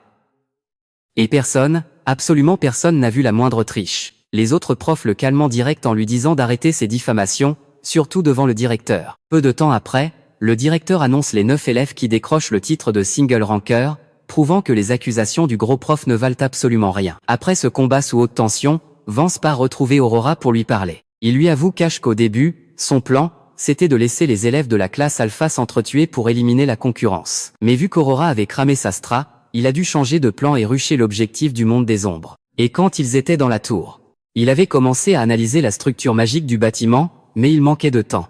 Du coup, il a fini ses calculs en plein combat contre elle. Un vrai monstre. De son côté, Aurora accepte enfin sa défaite sur les deux épreuves. Vance la rassure. L'écart de puissance entre eux est vraiment minime. D'ailleurs, si la lame d'Aurora avait été juste un peu plus rapide que son inversion, il n'aurait jamais pu clear le monde des ombres. Pile à ce moment-là, Nolan et Rose débarquent de nulle part. Ils lâchent que si Vance avait perdu, ils auraient pris le relais pour se battre. Ils se mettent en mode protection, persuadés qu'Aurora est en train de le harceler. En retrouvant ses potes après la bataille, Vance est super fier et leur tapote la tête affectueusement. Aurora, elle, s'en va la tête baissée. Elle sait que son prof va la massacrer pour avoir perdu contre Vance. Mais avant de partir, elle lui fait une demande, elle veut s'entraîner avec son groupe. Évidemment, Rose est la première à s'y opposer sèchement. Mais Vance, toujours chill, accepte. Il lui lance même, passe à la salle d'entraînement dès 6 heures du mat ou après les cours. Ces quelques mots tout simples font craquer Aurora, qui lâche son tout premier sourire. Et ça prend Vance totalement au dépourvu. Bon, fin des bavardages, l'équipe doit filer au bureau de la prof Clara qui les attend. À peine arrivée, Rose bout d'impatience, elle veut absolument connaître les résultats de l'examen. Mais avant de lâcher le verdict, Clara utilise sa magie pour faire apparaître un énorme gâteau. Et pas n'importe lequel, une pâtisserie ultra connue de la meilleure boutique de la ville. C'est là que la prof les félicite avec émotion, tous les trois ont obtenu le rang de single ranker, et passent officiellement dans la classe Alpha. Nolan et Rose explosent de joie, et Clara a les larmes aux yeux tellement elle est heureuse. Voir ces trois gamins profiter à fond de leur jeunesse, ça rend Clara nostalgique. Elle se rappelle l'époque où Vance n'était qu'un petit garçon super bosseur, qu'elle entraînait personnellement. Toute sa bienveillance quand elle s'occupait de lui. C'était vraiment digne d'une mère. Le voir devenu un homme aussi accompli aujourd'hui, c'est sa plus belle récompense. Et pour fêter ça, vu que c'est le week-end, le trio décide de descendre en ville pour s'éclater. Même si les cours en classe Alpha commencent dès le lendemain, ils s'en foutent royalement, zéro stress. Vance donne le feu vert à Nolan et Rose pour profiter à fond aujourd'hui, parce qu'une fois dans l'élite, le temps libre, ce sera de l'histoire ancienne. Première étape, la boutique de fringues. Et bien sûr, la seule fille du groupe est complètement hype. Rose essaie 10 000 tenues différentes devant Vance, mais le mec reste de marbre. De quoi la rendre folle de rage? Par contre, quand c'est Nolan, Vance lui sort que sa tenue lui va super bien. Le seum de Rose atteint des sommets. Nos deux fashionistas décident quand même d'aider Vance à trouver une cravate qui claque. Après avoir saigné les boutiques, le trio part faire un tour dans le centre commercial. Et là, hasard total, il tombe sur Aurora. Vance est choqué, parce qu'en temps normal, elle déteste ce genre d'endroit. Il capte qu'elle a grave changé, elle a complètement perdu son aura glaciale d'avant. Vance saisit l'occasion et lui propose direct de traîner avec eux pour le fun. Dans la tête d'Aurora, c'est l'occasion parfaite pour prendre sa revanche, alors elle accepte. Pendant ce temps, Nolan et Rose sont en plein triard sur une machine à pince. Au moment où ils sortent une peluche géante, ils captent Vance en train de chill avec Aurora. Et contrairement à avant, elle est hyper sociable avec le groupe. Nolan est super content et l'invite direct à s'amuser avec eux. Vu qu'ils sont 4 maintenant, Vance propose un petit 2 contre 2 au air hockey. Les équipes? Vance et Rose contre Nolan et Aurora. Face au duo d'épéistes le plus cheaté de l'académie, Vance prévient Rose. Fais gaffe à toi. De son côté, Nolan est tellement sérieux qu'il dégage une aura meurtrière, prêt à les bouffer tout cru. Il lance le palais avec une trajectoire en zigzag ultra technique, et Vance galère à mort pour défendre. Mais Rose, elle, ne respecte plus rien, elle claque carrément sa magie devant pour propulser le palais droit dans le but adverse. Vance l'arrête net, en mode « Et, tricheuse, tu joues à quoi là ?» Sauf qu'en face, Aurora ne compte pas se laisser faire. Elle utilise aussi sa magie pour l'affronter de front. Elle génère un mur de glace pour renvoyer violemment le palais dans les cages de Rose. En voyant tout le monde kiffer et se taper des barres comme ça, Vance a le sourire aux lèvres. Il sait que, tôt ou tard, ils finiront tous dans la même équipe, pour devenir l'escouade la plus puissante de l'humanité. Voyant Vance dans la lune, Rose le secoue pour qu'il se reconcentre. Rose lâche un coup surpuissant droit vers les buts. Aurora claque encore une fois sa glace pour bloquer. Mais là, coup de génie, Vance active son inversion pour désintégrer la magie d'Aurora en plein jeu. À la fin de cette dinguerie, Aurora remercie sincèrement Vance de l'avoir mise à l'aise. Désormais, toute la bande va s'entraider pour survivre aux cours et aux entraînements de la classe alpha. Le lendemain matin, notre trio fait enfin son entrée dans l'élite. L'immensité et le luxe de dingue de cet endroit ont complètement scotché Nolan et Rose. C'est la récompense ultime après tout le sang et les larmes qu'ils ont versés. Mais avant même d'aller en cours, Vance, toujours dans l'optimisation, leur dit de passer par la salle d'entraînement pour s'échauffer. Et attention, aujourd'hui ce n'est pas un jour comme les autres. Aurora tape l'incruste pour s'entraîner avec la team. Le premier round, c'est Nolan contre Aurora. Vu que la fille est déjà une bête à l'épée, Vance veut juste affûter sa précision au millimètre. Du coup, il lui ressort exactement le même enfer d'entraînement que Rose avait dû subir avant. Sauf que, plot twist, même avec son statut de prodige, Aurora galère de fou sur cet exercice. Vance demande donc à Rose de la coacher. Et là, dès cette première session, Aurora capte un truc de dingue. Vance a vraiment le sens de l'observation d'un aigle. Le mec arrive à scanner les faiblesses de chacun pour créer l'entraînement parfait, du sur-mesure. Fin de session, tout le groupe donne rendez-vous à Aurora après les cours. Bon, par contre, Vance a tellement spammé l'entraînement sur Rose que la pauvre finit littéralement étalée par terre au petit matin. C'est un tyran le gars. Mais Vance ne rigole pas avec ça. Pour lui, ils doivent monter en niveau à une vitesse folle. Le vrai champ de bataille les attend, et là, la moindre erreur de frame, la moindre inattention, et c'est le game over définitif. T'es mort. Sauf qu'avec un stratège comme Vance pour les diriger, Nolan et Rose sont surmotivés, zéro stress pour la suite. Leur tout premier cours dans la classe alpha, l'histoire de la guerre sanglante entre l'humanité et le monde des ombres. D'après le prof, cette calamité apparaît une fois par an. Mais bon, jusqu'à présent, les humains ont toujours réussi à vaincre ce foutu monde des ombres. Et le butin est incroyable. À chaque victoire, ils récupèrent des pierres magiques blindées de mana brut. Ensuite, qu'est-ce qu'ils en font? Ils envoient ça direct à la tour magique pour appliquer des techniques de forge de malade. Le but, c'est de créer des objets magiques hyper modernes pour booster le quotidien de tout le monde. Et là, pour vérifier si la classe a bien révisé, le prof lâche une question piège. Qui est le génie qui a inventé cette fameuse technique? Rose était littéralement en train de piquer du nez au premier rang. Le prof la grille direct et la force à répondre. Heureusement que Vance lui souffle la réponse, sinon c'était la honte. La réponse, c'est Zod, le maître absolu de la tour magique. Fin des cours. L'escouade de Vance va direct accoster la prof. Elle n'est pas bête, elle a tout de suite cramé que les ados en face d'elle sont les fameux single rankers qui ont roulé sur le dernier examen de montée en grade. Et aujourd'hui, Vance vient lui demander une faveur super critique. Une fois dans son bureau, On capte que cette prof magnifique s'appelle Emma, la prof d'histoire de l'Académie Irian. Et Vance, fidèle à lui-même, ne passe pas par 4 chemins. Il attaque direct dans le dur. Il claque sur le bureau d'Emma une requête de quête, la défense de la filiale de la Tour Magique. Vance s'est bien renseigné, il sait que l'Académie a le pouvoir d'assigner des missions aux différentes escouades. Donc, il demande carrément à Emma de forcer le destin et de refiler cette mission à son équipe. La prof l'écoute et lui lâche un énorme nom glacial. Bah ouais, Vance n'a absolument rien à voir avec cette affaire. Mais notre gars a toujours un coup d'avance. Il sait pertinemment qu'en ce moment même, la tour garde un artefact légendaire, l'alarme de la déesse. Et là, il lâche une bombe à Emma. Dans exactement 10 heures, des types vont débarquer pour braquer la pierre. Il balance même le nom des coupables sans trembler du menton, c'est Outer, la pire organisation criminelle du coin. La prof est sous le choc. Comment un petit novice qui vient à peine de monter en classe alpha ce matin peut être au courant d'un dossier aussi top secret? Pendant ce temps, Vance la supplie presque, il faut absolument qu'elle lui donne cette quête, à lui et à son équipe. S'il perd une seconde, il a trop peur que l'artefact disparaisse. Et bim, cut sur la nuit même. Zod, le boss de la tour magique, reçoit l'alerte, la tour est attaquée, le mec est en pleine confusion, il se demande bien qui est ce fameux Vance qui a réussi à prédire l'avenir avec autant de précision. Quel banger. Toujours cette même nuit, Vance se la joue infiltration. Il se déguise en simple civil pour analyser la zone autour de la tour. Mais en courant, il percute littéralement le grand boss du gang Outer. Ce mec à moustache qui respire la méchanceté s'appelle Ryan. Vance se retourne, fait genre il est en panique et s'excuse comme une victime. Au début, Ryan ne calcule rien du tout et l'aide poliment à se relever. Mais dès qu'il capte que Vance joue le rôle d'un mort de faim, le regard de Ryan devient glacial. Ce fumier prend le pain de Vance, le jette par terre et l'écrase sans pitié juste sous son nez. Un des sbires de Ryan veut carrément buter Vance pour ne pas laisser de traces, mais Ryan s'en fout complètement de la vie d'un minable. Ils tracent leur route vers la tour pour lancer le braquage. Sauf que ces guignols n'ont pas capté que Vance leur a tendu un piège de maître. Ryan rassemble des centaines de ses sbires devant la tour magique pour sécuriser le butin. Leur plan, bourriner la tour avec des attaques de zone, en se disant que ça passera tranquille. Bah voyons. Les boucliers de la tour sont ultra blindés, la magie rebondit, 0 dégâts. Ryan vrille un peu et ordonne à ses hommes de sortir les épées pour mixer les dégâts physiques et magiques. Il est persuadé qu'un double DPS brisera la défense. Et incroyable. Après quelques minutes à spammer ce combo, la barrière craque. La défense de la tour est brisée. Toute l'armée d'Outer fonce à l'intérieur et tombe nez à nez avec la garde d'élite de la tour. Le clash commence. Les gardes se mettent en formation et balancent un déluge de sorts sur Outer.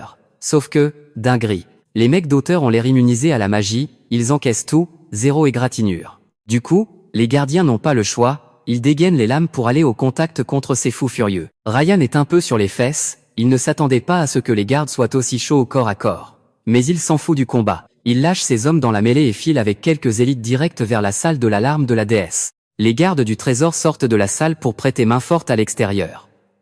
Ryan, le gros flemmard, utilise de la magie d'invisibilité pour se faufiler incognito dans les couloirs de la tour. Et boum, après un petit sprint, le boss et sa garde rapprochée arrivent devant le Saint Graal. L'artefact est enfermé dans un coffre scellé, protégé par un bouclier magique de fou. Ryan hurle à ses sbires de spammer des sorts de tous les côtés pour l'exploser. Mais bon, vu le niveau éclaté de ces gars, Ryan perd patience et décide de s'en occuper lui-même. Il s'avance et lance un sort de haut niveau. En 2 secondes chrono, c'est plié, le bouclier et la boîte volent en éclats. Mais attention, à cet instant précis, Nolan apparaît dans son dos avec une aura de malade et ordonne à Outer de se rendre. Quel timing. Ryan, il s'en fout royalement. Il ramasse la pierre au calme, et demande avec un sourire en coin comment un gamin connaît le nom d'Outer. Nolan ferme sa bouche, 0 info, Ryan hausse les épaules et dit à ses chiens de garde de le buter. Un mage balance une grosse boule de feu, mais notre héros esquive ça avec une fluidité incroyable. Nolan fait vite l'analyse de la zone. 4 mages et 2 épéistes autour du boss. Sur le papier, ces mecs ont le même niveau que Rose, mais en termes de pure puissance, c'est des figurants. Du coup, Nolan ne perd pas de temps et commence à les détruire un par un. Ryan capte que ces sous-fifres servent juste de paillasson. Agacé, il avance pour affronter Nolan en 1 contre 1. Bim. Il invoque des lianes qui chopent Nolan et le clouent en plein vol. Et là, il matérialise un point géant en magie et lui met une patate monstrueuse directe dans l'estomac. Ryan regarde Nolan de haut. Pour lui, c'est juste un lycéen, une blague. Il claque des chaînes magiques pour traîner Nolan et l'enfermer dans une cage invoquée à l'avance. Et le pire, il ordonne à tous ces mecs de mitrailler Nolan en même temps. L'enfer. Mais non. La magie de vent de Rose entre dans la danse. Un typhon s'abat et balaie toutes les attaques d'Outer d'un seul coup. Une vraie masterclass. Dans la foulée, Rose enchaîne ses sorts et couche plusieurs types de Ryan. Et elle ne s'arrête pas là, elle vise Ryan direct. Ryan ressent l'impact de dingue des attaques de Rose. Bon, ça ne passe pas son bouclier, mais le nombre de sorts et la vitesse d'incantation de la fille, c'est impressionnant. Le boss transpire, il sait qu'il fait face à une experte. Il ordonne direct à ses hommes de faire bouclier humain, son seul objectif, fuir avec la pierre, coûte que coûte. Mais Nolan a grillé son plan à 3 km. Il fonce pour exterminer la ligne de front qui protège le boss. Il ne reste plus qu'un seul sbire debout. Mais le mec sacrifie littéralement sa vie pour encaisser l'attaque et bloquer Nolan. Ryan profite direct de cette faille. Il utilise sa magie de terre pour empaler Nolan depuis le bas. Ce monstre n'hésite pas une seconde à sacrifier son propre sbire, celui-là même qui donnait sa vie pour le protéger, juste pour avoir une ouverture sur Nolan. Nolan capte que Ryan est un pur déchet humain. Sa décision est prise, il va l'effacer de la surface de la terre pour protéger tout le monde. Sauf que la magie de terre de Ryan, c'est une plaie absolue. Ça bloque Nolan de tous les côtés et Ryan crée des murs de roches blindés, impossible de passer au travers. Nolan n'a pas le choix, il active sa super vitesse pour harceler Ryan de partout, mais que dalle, ça ne passe pas. De son côté, Rose charge son attaque au max de loin, sauf qu'en faisant ça, elle a cramé sa position. Et Ryan, ce sniper, balance une contre-attaque fatale pile là où elle se planquait. Là, Ryan met la pression. Il regarde Nolan et Rose et exige de savoir comment ils ont pu deviner son plan. Soit il parle maintenant, soit il les enterre vivants sur place, sans sommation. Rose, elle s'en fout. Au lieu de cracher le morceau, elle le provoque méchamment. Ryan pète un câble et lui balance une rafale mortelle. Mais Nolan s'interpose comme un vrai mur et part tous les rochers. Rose profite de cette couverture pour spammer sa magie de vent dans tous les sens sur Ryan. Ce tricheur active direct un double bouclier, magie plus roche, et bloque absolument tout. Il se la pète, il croit que c'est fini. Quand boum, un caillou atterrit en plein dans sa face. Là, c'en est trop pour son ego, Ryan entre en rage pure. Il lâche une énorme attaque sur Rose, soulevant un nuage de poussière monstrueux qui cache tout le terrain. Nolan utilise la fumée pour se glisser derrière lui et l'assassiner. Mais horreur. Ryan bloque sa lame à main nue. Nolan tire de toutes ses forces pour libérer son épée avant de finir calciné par le sort de haut niveau de Ryan. Sans bouger d'un pouce, Ryan lâche une attaque ultime qui désintègre littéralement toute la pièce. Par un miracle absolu, Rose et Nolan arrivent à s'échapper in extremis hors de la zone d'explosion. Ils sont sains et saufs, mais là, le constat est amer. Ryan est beaucoup trop cheaté, c'est une défaite cuisante pour eux. Pendant ce temps, Ryan s'enfuit tranquillement par les tunnels souterrains de la tour magique. Le boss est refait, il a le sourire jusqu'aux oreilles, persuadé d'avoir l'alarme de la déesse. Sauf que, après quelques pas dans l'ombre, plot twist, Vance lui barre la route. Il le regarde avec un sourire glacé et lui demande de rembourser le pain qu'il a écrasé tout à l'heure. Grosse dinguerie, Vance lui révèle qu'il lui avait posé un traceur magique lors de leur collision. Échec et mat. Ryan se rappelle qu'en lui serrant la pince tout à l'heure, Vance lui a collé un sort de traçage furtif. Le mec hallucine total, il arrive pas à digérer qu'un gamin comme Vance l'ait cerné de A à Z. Son ego en prend un coup monumental, alors, fou de rage. Il balance toute sa magie pour l'envoyer 6 pieds sous terre. Mais Vance, avec un sang-froid glacial, utilise son calcul inversé pour pulvériser absolument tous les rochers que ce boss de pacotille lui balance. Tranquille, Vance lui rappelle juste de recracher l'alarme de la déesse. Hors de question pour Ryan de lâcher son loot si facilement. Il spamme ses sorts magiques en boucle pour se frayer un chemin et fuir. Mais dinguerie, aucune de ses attaques de haut niveau n'arrive à effleurer ne serait-ce qu'un seul cheveu de notre héros. Ryan est au bout de sa vie face à cette capacité cheatée du calcul inversé, alors il claque son plein potentiel. Il invoque une blinde de cercles magiques simultanés pour foudroyer Vance. Mais bon, sans surprise, le hack de Vance annule absolument tout, c'est un truc de fou. Là, Ryan capte qu'il a zéro chance de gagner.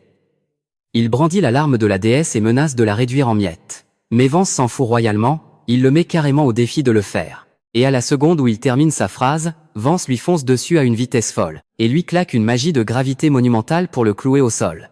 Ryan est en plein bug, il hallucine de ouf, comment ce gamin a pu incanter une magie d'un niveau pareil en une fraction de seconde. Sauf que Vance n'a pas de temps à perdre avec les tutos, il récupère direct sa larme de la déesse. Mais attention, plot twist. Pendant que Ryan galère dans cette prison de gravité, son masque se met à briller intensément et fait exploser le sort de Vance en éclats. Il passe en phase de direct. Son corps subit une mutation de malade, il révèle sa vraie forme de pur démon. Là, c'est plus le même délire, ses stats de vitesse et de force crèvent le plafond. Il envoie une patate de forain vers Vance qui n'a même pas le temps de cligner des yeux.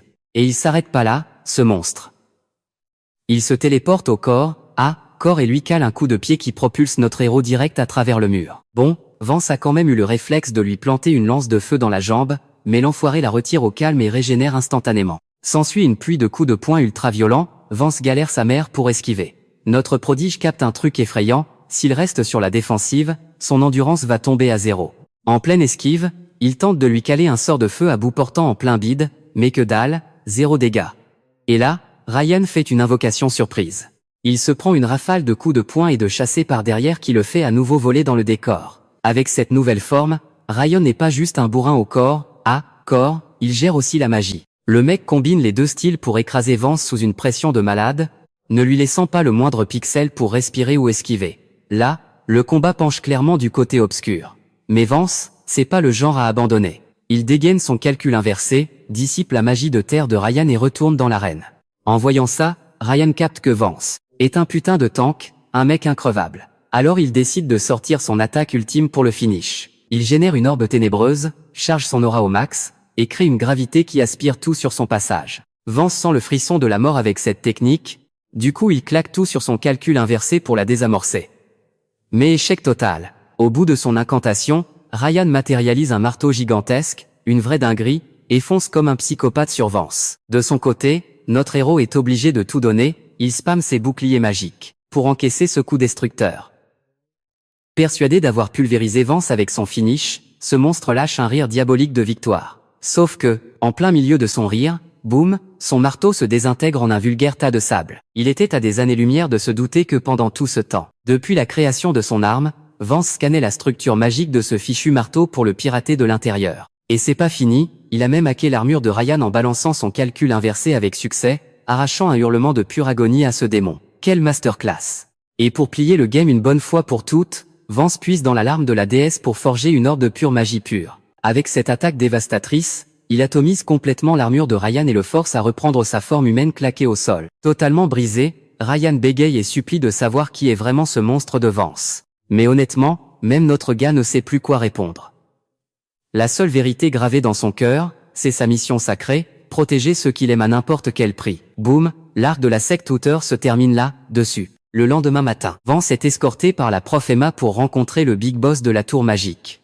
Et là, qui se dresse devant lui? Zod en personne, le mage réputé pour être le plus puissant de ce monde, et surtout, le futur bro incontesté de Vance. Zod le capte direct, ce gamin a un truc spécial. Il l'invite au calme pour un thé et une petite partie d'échecs. Là, Vance lâche un peu de l'or sur son passé, en racontant qu'un de ses proches lui a appris à jouer en le forçant littéralement à faire des parties, même quand il avait trop la flemme, mais que ça reste l'un de ses meilleurs souvenirs.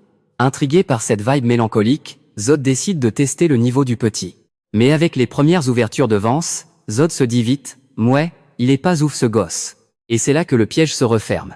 Profitant que son adversaire baisse sa garde, Vance lui balance un regard défiant, et, si on misait un truc sur cette partie, les règles sont simples, le perdant obéit au gagnant. Sauf que Zod, plein de confiance, se dit qu'un simple étudiant comme lui, n'aura jamais les moyens de payer le prix fort. Vance réfléchit 2 secondes, puis demande innocemment à emprunter une pierre magique brute à Zod. Il la prend dans sa main, manipule son énergie interne et, bam, il y fait naître une flamme d'une pureté absolue. Zod prend une claque monumentale en voyant ça. Il accepte le pari avec une seule condition, s'il gagne, Vance devra cracher tous ses secrets. Le gamin valide l'accord sans trembler et jure de jouer sa vie sur l'échiquier. Le soir même, on retrouve Ares qui a dû se farcir une soirée mondaine avec ce gros porc de professeur. Vu qu'elle s'est fait laver par Vance, le vieux s'est pris une tonne de rumeurs honteuses sur le dos. Mais elle a eu son glow-up, elle assume complètement sa défaite face à Vance, c'est un fait indiscutable. En entendant cette dinguerie, le vieux débris pète un plomb et menace de la virer de la guilde Blue Moon. Mais au fond d'elle, Aurora a capté que cette guilde toxique n'était plus faite pour elle, c'est aux côtés de Vance qu'elle a sa vraie place. Ni une ni deux, sans la moindre hésitation, elle arrache son insigne de la Blue Moon et le balance violemment par terre. Elle tourne les talons et se casse, laissant le vieux la bouche grande ouverte. Pendant ce temps, après cette guerre folle contre la secte Outer, la team de Vance reprend son petit train-train. Et notre leader n'oublie surtout pas de lâcher un gros big up aux efforts de Nolan et Rose durant ce bain de sang. Sauf que les deux se sentent encore trop éclatés au sous-sol. Ne pas avoir pu terrasser Ryan leur a mis un coup au moral, alors ils se jurent de s'arracher à l'entraînement. Mais Nolan, lui, bloque toujours sur un détail, pourquoi Vance tient-il absolument à ce que Nolan et Rose fassent un level up aussi extrême? Et là, Vance lâche une putain de bombe, dans exactement 13 jours, le véritable monde des ombres va faire son apparition. Un enfer qui n'a strictement rien à voir avec la simulation en carton de l'académie. C'est pour ça qu'il veut absolument qu'ils brisent leurs limites pour affronter la vraie tempête qui se prépare. Et franchement, Même si Vance n'a balancé aucune preuve, la confiance dans leur leader est tellement absolue que Nolan et Rose le croient sur parole, sans poser de questions. Rose se lève brusquement et demande Cash, t'es qui, en vrai, pour réussir à spoil l'avenir comme ça? Vance ouvre la bouche, prêt à balancer qu'il vient du futur, mais Rose le coupe net. Elle a fait le serment de percer son mystère par elle-même. Du coup, même si Vance essayait de cracher le morceau, elle se boucherait les oreilles en mode la je t'entends pas. Vance prévient que l'entraînement qui arrive va être une vraie boucherie, et qu'il va coacher Rose personnellement tous les jours. De son côté, Nolan finit enfin par retrouver son père. Désormais, Nolan va s'entraîner à la dure avec le daron. En parallèle, Vance a réussi son coup de maître en convainquant Aurora de lâcher les losers de Blue Moon. Le lendemain, elle vient le voir en privé. À peine entrée, cliché d'anime oblige, elle trébuche sur une feuille et s'écrase sur notre héros. En rougissant, elle lui avoue qu'en rejoignant sa team, elle espère pouvoir compter sur son aide. Avance rapide de 13 jours, le vrai monde des ombres débarque enfin.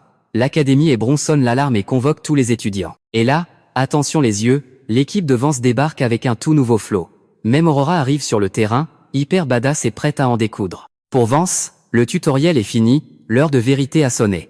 C'est le moment d'accomplir la mission ultime de son voyage dans le temps, sauver ses nakamas et se battre pour arracher ce monde des griffes de la destruction. C'est sur cette hype incroyable que s'achève la saison 1 de cet anime, on se capte très vite pour la suite, la famille.